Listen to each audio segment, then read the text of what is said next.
Assalamualaikum warahmatullahi wabarakatuh. Perkenalkan, nama saya Yuriki Okvia, NPM 22755040. Baiklah, di sini saya akan menjelaskan mengenai akuntansi kelapa sawit.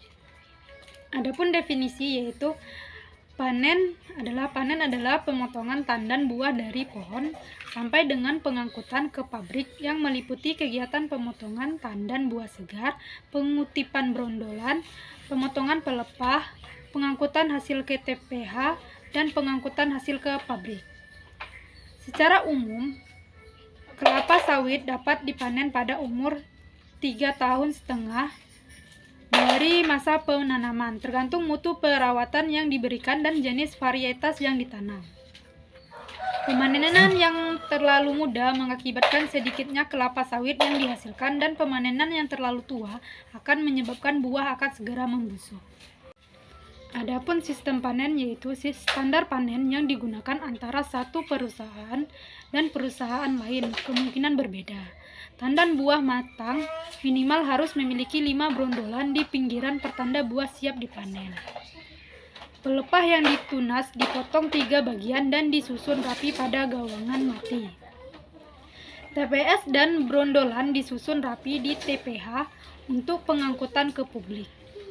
Tangkai buah dipotong menyerupai huruf V. Kemudian ada pun prosedur pemanenan. Yang pertama itu perontokan. Perontokan yaitu perontokan buah dari batangnya. Sedangkan pengangkutan yaitu pengangkutan buah ke pabrik. Terus penggilingan. Yang keempat itu ekstraksi. Yang kelima pemurnian.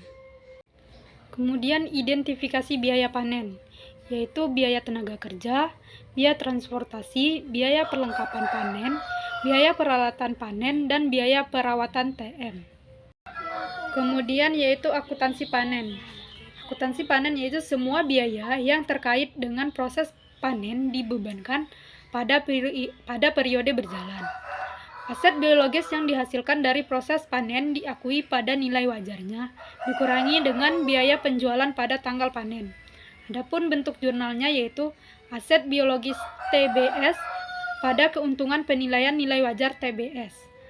Persediaan TBS pada aset biologis TBS. Baiklah, yang kedua saya akan menjelaskan akuntansi produksi kelapa sawit. Akuntansi produksi kelapa sawit bertujuan mengumpulkan seluruh biaya yang dikeluarkan selama proses produksi untuk memberikan informasi yang relevan dan andal tentang harga pokok produksi di setiap tahap proses produksi. Akuntansi produksi kelapa sawit mengikuti alur akuntansi biaya proses. Seluruh biaya yang dikeluarkan selama proses produksi diklasifikasikan menjadi 4, yaitu biaya bahan baku TBS, biaya tenaga kerja langsung atau upah, biaya bahan penolong, dan yang terakhir yaitu biaya overhead pabrik seperti BBM atau penyusutan. Di dalam lingkungan sistem informasi akuntansi yang serba terkomputerisasi, sistem akuntansi akan dapat secara tetap menangkap setiap biaya produksi yang dikeluarkan. Adapun jurnal proses produksi. Yang pertama yaitu untuk pengumpulan biaya produksi.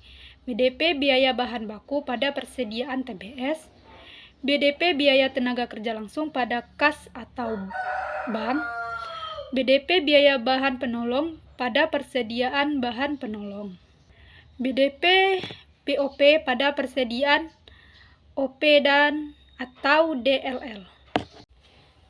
Yang kedua yaitu jurnal proses produksi untuk pengakuan persediaan barang jadi. Jurnalnya yaitu persediaan barang jadi pada BDP biaya bahan baku, BDP biaya tenaga kerja langsung, BDP biaya bahan penolong, BDP BOP. Yang ketiga yaitu jurnal proses produksi untuk jurnal persediaan dalam proses akhir tahun.